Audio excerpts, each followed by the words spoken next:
So March was a pretty good month for me reading wise. I got through a good amount of books and two series of mangas that I got from the library. I got caught up with, and of course I have a couple audiobooks that I listened to, and I'm definitely glad that February and March went a lot better reading wise than January did, and hopefully April will continue this. So, Tress of the Emerald Sea is the first Brandon Sanderson book I've read, and it was pretty fun. I did enjoy it, and I enjoyed the idea behind the world with the seas made of different spores and how exactly that worked. I did like the fact that Brandon Sanderson actually thought out an explanation that made sense, and I did enjoy the relationship with Tress and Charlie. I felt like it was a very well done relationship. They had very good communication, and Tress was not afraid to communicate with the other characters either, at least later on in the book, and she very quickly saw that talking to them, communicating with them, made things a lot easier. And I feel like a lot of books just have this where there isn't communication somewhere along the line, and that just kind of makes everything go, and I don't particularly enjoy that all the time, and thankfully that wasn't the case here. And yeah, I just thought it was really cute, and a very quick, fun read. I do wish there had maybe been a little more world building in regard to the sorceress and Hoid, but I do believe that they both are in the wider Cosmere as well. So once I read some more Brandon Sanderson, then I'll probably get more background on them. But yeah, if you like fantasy, I think you'd really like this. If you're more into the hard sci-fi part, I don't think this would quite get there. It does have a good bit of, at least light science. But yeah, like I said, it was definitely fun. If you like The Princess Bride, you'll definitely like this. I do love seeing the inspiration of The Princess Bride in this, and I thought that was really fun as well. Catwoman Under the Moon is written and illustrated by the same team that did Victor and Nora. I did feel like this was, again, just an okay one. It did deal with some heavy topics, such as abuse, but again, I kind of felt like it was there for shock value in a way. And I wasn't a huge fan of the coloring style. This was monochrome, and I prefer color or black and white instead of just like this was shades of blue. It wasn't horrible, but it just wasn't my favorite. And I did feel like, as well, the heist plot could have went a lot further, or could have been a much bigger part of the story. As it was, that whole plot was barely anything in the story, and I'll be honest, the story did kind of meander. It had a lot of subplots, and they weren't all wrapped up, but I do feel like a lot of these graphic novels will be expanded to at least one more volume. I know several have been. But yeah, if you enjoy YA, then I feel like this would still be a decent one. Coming at it from just being more a general reader, I guess I should say, more than YA, it didn't quite hit, but it wasn't a resounding miss either. I Will Judge You by Your Bookshelf is a pretty cute little compendium of different things that readers and writers have probably experienced at some point in their reading journey or their writing journey. There's honestly not a whole lot to say about it. Like I said, it's just a fun little quick read and will probably give you a few laughs, but that's about it for this one. However, I do recommend checking it out, looking through it if you are a book lover. So I finished the 3 volumes of The Evil Secret Society of Cats that is out right now, and I mean, they were cute enough, but there's really not much of a plot to them. It's just kind of everyday life with cats, which I'm not necessarily mad at, but I was expecting a little more of a plot. So, I do have to say I'm glad that I checked them out from the library and didn't buy them. One thing I did like, though, is it was in full color. So I did enjoy that. But yeah, if you like cats or animals in general, I do think you would enjoy this. But I also feel like it's something that you can probably just check out from the library or, borrow from a friend. Something like that. And, enjoy it and then return it for somebody else to enjoy. So I read the first 3 volumes of the manga The Girl I Like Forgot Her Glasses, and I believe it's 11 volumes in total, if what the description for volume 11 says kind of sounds like it is. But this is a cute little manga about this boy who the girl who sits next to him wears glasses and she forgets them a lot, and so she kind of needs his help with I can't see the board, can you read me what's written on the board, can you help me find this or find that. And it is cute enough, but it gets very repetitive very quickly. And there were, though, a few standout chapters. There is one chapter in which Mie is sick, and so she's wearing a face mask, and of course wearing glasses. The glasses fog up. Obviously, I really feel that. Then there's another one where she doesn't forget them, but it's summer, and so she comes from outside to inside and her glasses fog up. Again, I feel that one. And then there is a chapter where she broke her primary pair of glasses, wants to go find a second pair, but of course she can't see what she looks like in them when she tries on the new frames because they don't have the prescription in them. So she gets the boy to come and kind of give her pointers on it. Then there was a chapter again where she has her glasses and she's studying him because she wants to remember what he looks like, basically. Then there's another where she remembers her glasses at school, or to school, forgets them there and asks him to take them home, and then he kind of is thinking oh, it's kind of awkward, the glasses are like her, and so he imagines her as being in his house. And then she calls him because she's worried about her glasses possibly being dirty and gross and him being grossed out by that.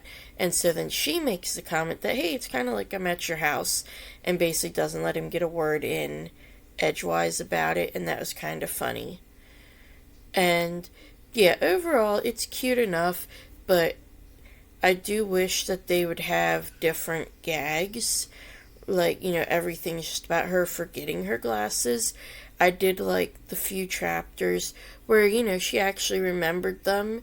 And so, but there was like still stuff there because there was another chapter. She remembered her glasses, but he forgot his book. So he says, "Hey, can I share your book?" And so they put their desks together. And because they normally only do that when she doesn't have her glasses, she's like, "Well, I didn't realize we were this close." And then just kind of goes on, and it makes it a little awkward for him. But I feel like there could be a lot more done with that. There could be a lot more done with, like, the issues with wearing glasses, such as, if they have a cooking class, she's trying to steam something and opens up the pot and her glasses get steamed up. Obviously, that's something that, like, happens a lot.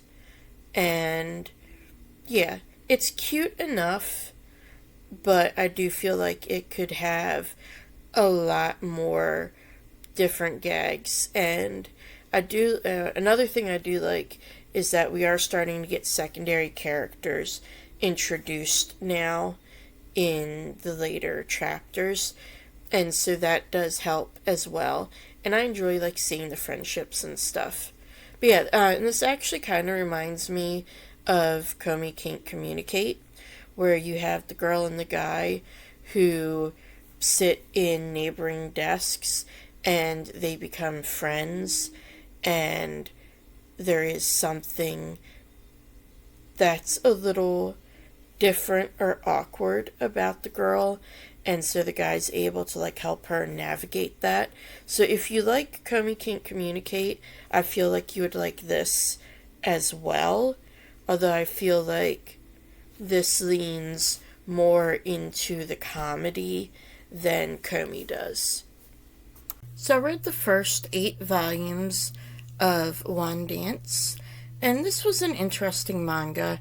It reminds me a lot of Blue Period in that you have these young adults who have discovered a passion for something, and they're a little later to it than those of their peers who usually, they've been doing this for years, but they're able to pick it up very easily, and then they kind of discover all the different things there are to do with this. I do enjoy seeing all the different types of dance. I really enjoy seeing Wanda and Kabo-kun interact. I feel like they have a really good friendship. My main complaint is actually about the art. I feel like just the characters are really, really, really cartoonish, really, like, exaggerated. And yes, I know it is a thing that happens in manga a lot, but I feel like it's more pronounced in this one. However, I do feel like there is a reason for that. In order to show the dancing, they kind of have to exaggerate everything. So that part I can kind of overlook. And it does quite honestly get a little bit repetitive in the later volumes, but I think that's because I'm not that into dance, so I'm not catching all the nuance of different styles in that. And I do also like that it kind of has little mini instructions, mini explanations of different dance moves and such. And again, this is kind of the same as in Blue Period, wherein there's different techniques briefly explained or explained in depth in earlier volumes in that series. But yes, if you like dancing, or if you like kind of slice of life, discovering something that you enjoy but don't think you can make a living at, and then you kind of discover that, hey, I actually could make a living out of this, because that's kind of in here too, then I do think you would enjoy this. And I do feel like almost anybody could really enjoy the first couple volumes, and then as you get further in, I feel like you have to be more of a hardcore dance lover to like absolutely love it. like I said, I still enjoyed it enough, though. So I listened to Argylle, and I was slightly disappointed in it. I'm not huge into, like, spy thrillers anyway, so I didn't go into this with huge hopes, but I was hoping that at least the characters would be a little more fleshed out. I do feel like we didn't know a whole lot about any of the characters. There really wasn't much growth there, and I honestly kind of got confused at times.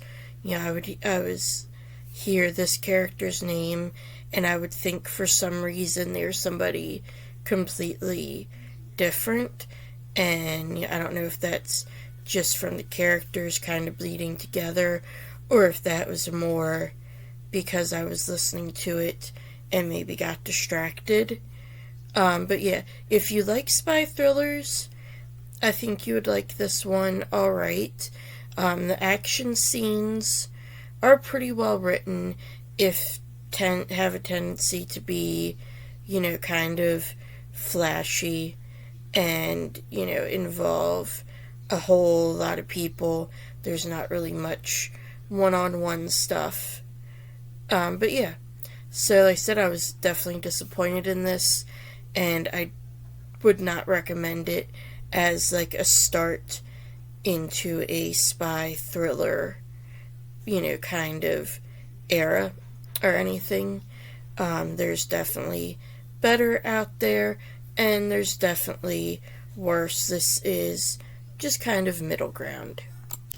So I finished listening to Check and Mate by Ali Hazelwood, and this is her first YA book.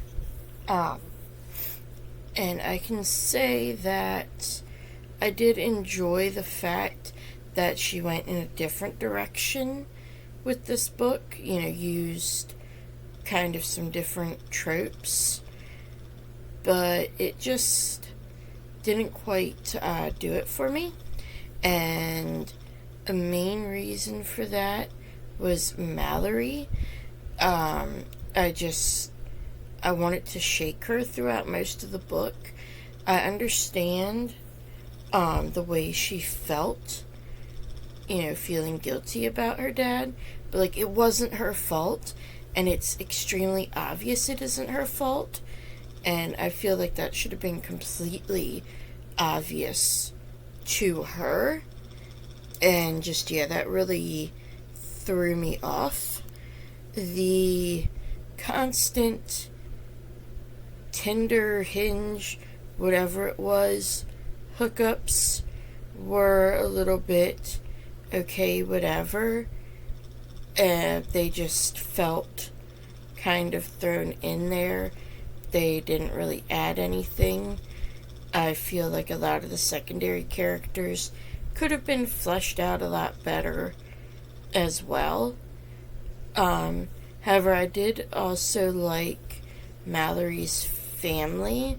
I felt like the dynamics were pretty reasonable for the most part, especially considering everything that had happened. I did feel like they were pretty reasonable. And I did also like the fact that Mallory was the more experienced between her and Nolan. I feel like that's not represented a whole lot. And I also like the fact that it wasn't made a huge deal out of, because there are some books, where it's made a huge deal out of that, the guy's experienced and the girl isn't, and it's such a big deal, such a thing for him. And I like that it was there, it was mentioned, or well, not really mentioned, it was shown, but it wasn't made a big deal out of. It was just a fact. That's all there was to it. I did feel like that was done well. So if you like Ali Hazelwood, I think you would like this. If you like chess, you might like it. Other than that, I can't really say who else I think would like it. I gave it 2.5 stars because, like I said, obviously there were some elements that did work, even though they were very few. The Wall of Winnipeg and Me was my first Mariana Zapata book, and it started out okay. I got to chapter 8 when Aiden proposes the whole fake marriage thing, and I just felt like the way he didn't take no for an answer, like it really bothered me in the moment, and I honestly almost wanted to DNF the book, but I was like, you know what, I'll give it a chance, because he's not really being like a creep about it, and he does obviously care for her in his own way, like even before that. So I was like, okay, I'll just give it a chance. But yeah, I definitely suggest if that sort of thing bothers you, just completely skip chapter 8. That is really the only bit of the plot that's in there. So it's not going to hurt you to skip it, and it will also skip the ick that you might get from that. I did think, like, after that, when they moved in together and everything, it was pretty cute. I did enjoy quite a few moments. I enjoyed the whole Las Vegas trip, the whole Leo thing. Another thing I really liked is how good of friends Vanessa and Zach were. I thought their friendship was written very well. I do wish we could have seen more of a friendship between Aiden and Zach, especially since they are teammates and roommates. But we do see some interactions between them. And this was an edition that had some additional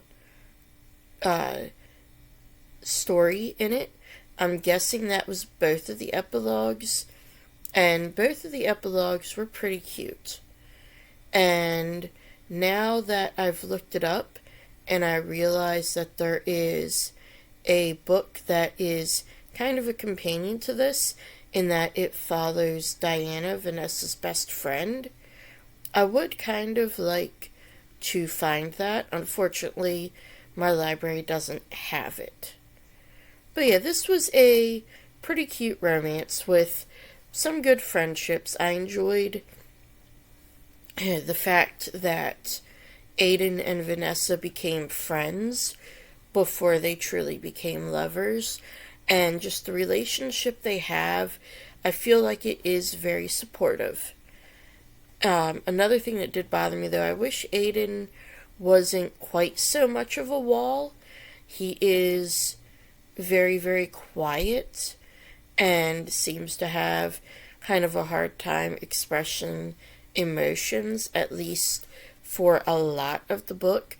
But I do like that there is that growth there, that he does wind up starting to express himself as we get further into the book. And it's still kind of in his own way, but it is still made very obvious, and Vanessa can tell that he does care about her.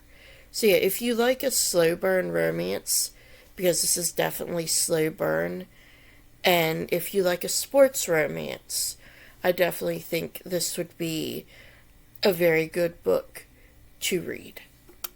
So that's everything that I got through in March, and I am currently listening to All Roads Lead Here, which is another Mariana Zapata book, and I will be finishing that in April, and I do have some high hopes that I will enjoy it. And I'm not sure what other books I will be reading. I have not really planned anything out at this point, but stay tuned, and I will have another wrap up, and you can find out what I read then. And as always, if you like my videos, go ahead and hit that like button, and hit subscribe to see more bookish content from me. And I'll see you next time in the book cave.